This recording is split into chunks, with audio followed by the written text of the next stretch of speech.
All right, go ahead. Hi, I'm Allie here with Harrison. We are at MedVet for Wade. It is 9 a.m., July 23rd, Tuesday. We are here for his surgery consultation. All right, say like, what's like, actually, never mind, that's fine. All right. So Wade is a very interesting story. Hardly ever in veterinary medicine are we presented with such unique opportunities and learning experiences. And Wade came to us as a 6-week-old puppy from the breeder because he couldn't keep any food down. And it was really sad, to see him because you could see his litter mates who were doing so much better than him as far as gaining weight and growing. And then you had this little puppy who just wasn't nearly the same size as his litter mates. I think he came in a few times for that issue when we finally did x-rays and they figured out kind of what was happening and his condition.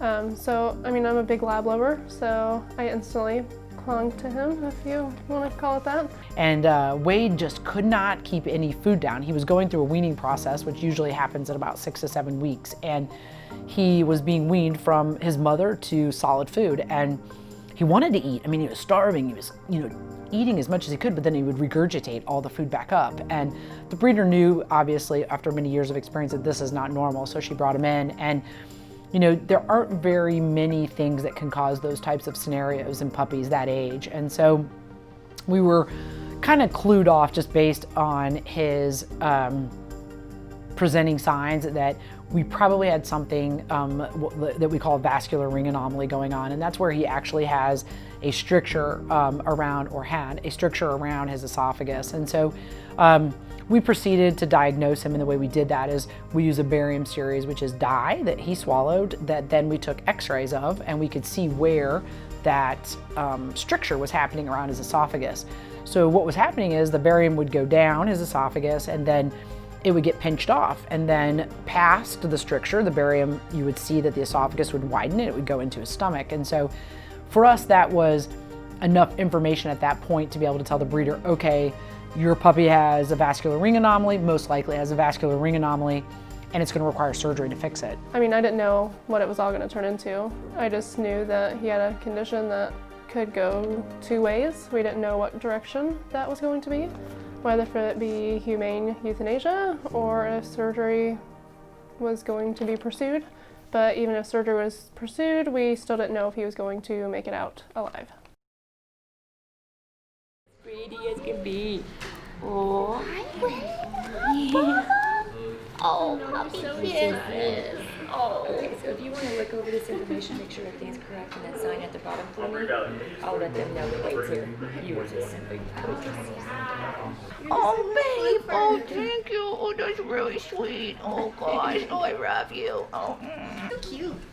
Okay, so did he guys get relinquished to you guys? Yes. Okay. That's what I kind of thought, but just wanted to double check. All right, you guys can take a seat and we can move. You want to run? Oh, gosh, I know. I love you, too. I know. Come on. So he has 9 weeks, he's gonna be 2 weeks this week.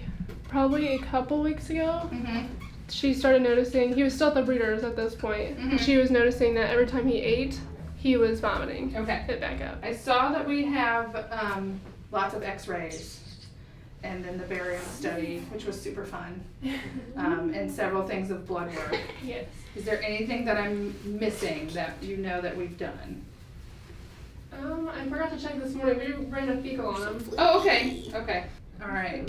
Okay, so what we normally do is take him to our treatment area, let Dr. Hands do a physical, and then Dr. Hands will bring him back in here and kind of go over what he thinks we should do moving forward. Okay. Is that okay? Does that sound all right? Yeah. So yeah, I've talked to, obviously you guys probably know, I've talked to Dr. King on the phone a few times regarding this case, and he's actually pretty interesting. This is a pretty uncommon disease or disorder that we see. It's very well described in veterinary medicine, but it is not one that we come across too frequently, and it always presents classically just like this. So it is a very young puppy who, once they start transitioning over to regular solid food, usually start having episodes of vomiting and regurgitation. And the reason for that is Basically, they have a constriction that goes across their esophagus, causing part of the esophagus to be dilated up to their heart, and that's where the constriction is. There certainly are risks with this procedure. We are going to do a thoracotomy, which means we would make an incision kind of right through his ribs here to go in and identify that region. We are working around some pretty large vessels, and there are important nerves that go through the chest and around the heart. And so knowing those structures and identifying them and making sure we don't have any surgical injuries or anything like that is important. There's always a small risk for some type of nerve or vascular injury. The most important one is that band that goes through there. Normally that is not a patent vessel, but occasionally it can be, so we do ligate that. But even with ligation, sometimes something could slip and we could have significant bleeding. And if that occurs, typically we are able to get control of it, but there is always a small chance that we could have life-threatening hemorrhage, or he could require a blood transfusion or something like that. So Dr. Hands is a board-certified surgeon at MedVet. We use him for lots of different surgical procedures. Lots of our clients have been referred to him for different types of orthopedic or soft tissue surgeries. So he's one of the younger members of the staff. And so I figured, hey, he's probably one who has not had the opportunity to pursue as many thoracic surgeries.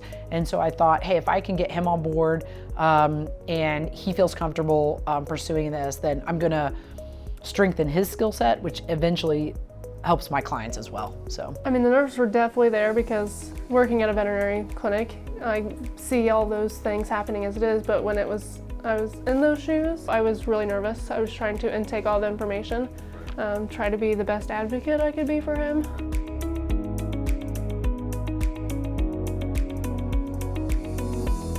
Go ahead. hey, it's Emily. Done with surgery. I'm waiting.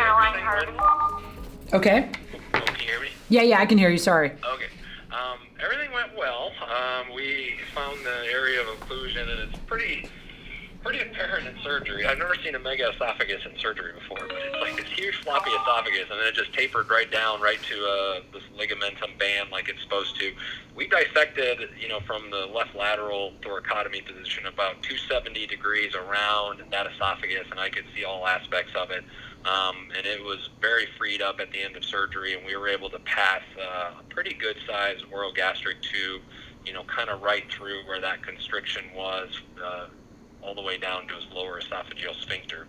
I never saw that subclavian artery that Kyle saw on the CT, so I don't believe it was within the obstructive material. Okay. Sometimes they are and sometimes they're not, so I didn't ligate any major vessels, so I would be very surprised if we had any kind of real serious vascular damage or injury. Okay. He's extubated right now. He's done well with anesthesia so far, done well with recovery, but obviously with a big thoracotomy procedure, we just have to see how things progress over the next little bit. But I would be optimistic he should have a pretty straightforward recovery here.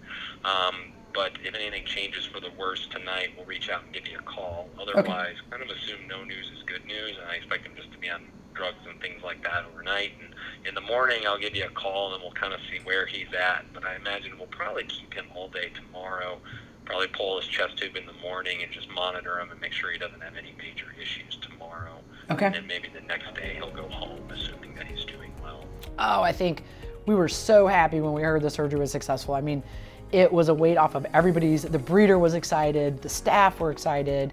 Allie Cook, who agreed to raise him, which is a huge burden on her, was super excited because we just took this opportunity of basically death. I mean, that's what we were managing.